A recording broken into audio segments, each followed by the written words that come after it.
আপোষহীন দেশনেত্রী সাবেক প্রধানমন্ত্রী বেগম খালেদা জিয়ার বিদেহী আত্মার মাগফেরত কামনায় দোয়া ও মিলাদ মাহফিলের আয়োজন করে দাউদকান্দি উপজেলা বিএনপি, পৌর বিএনপি এবং বিএনপির বিভিন্ন অঙ্গ ও সহযোগী সংগঠন।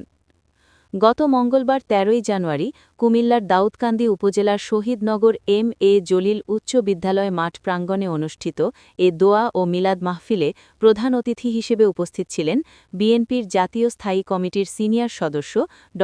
খন্দকার মোশাররফ হোসেন।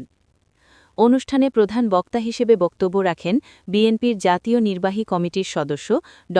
খন্দকার মারুফ হোসেন। দাউদকান্দি উপজেলা বিএনপির আহ্বায়ক এম.এ. লতিফ ভূঁইয়ার সভাপতিত্বে এবং উপজেলা বিএনপির সদস্য সচিব মোহাম্মদ জাহাঙ্গীর আলমের সঞ্চালনায় অনুষ্ঠিত এ মাহফিলে বিশেষ অতিথি হিসেবে উপস্থিত ছিলেন উপজেলা বিএনপির সিনিয়র যুগ্ম আহ্বায়ক জসিম উদ্দিন আহমেদ এবং যুগ্ম আহ্বায়ক কামাল হোসেন।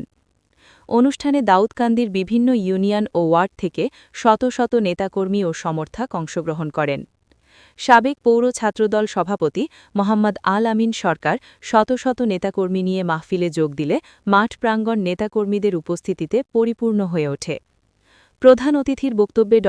খন্দকার মোশাররফ হোসেন বলেন, বেগম খালেদা জিয়া ছিলেন গণতন্ত্র ও জনগণের অধিকার প্রতিষ্ঠার প্রশ্নে আপোষহীন এক নেত্রী।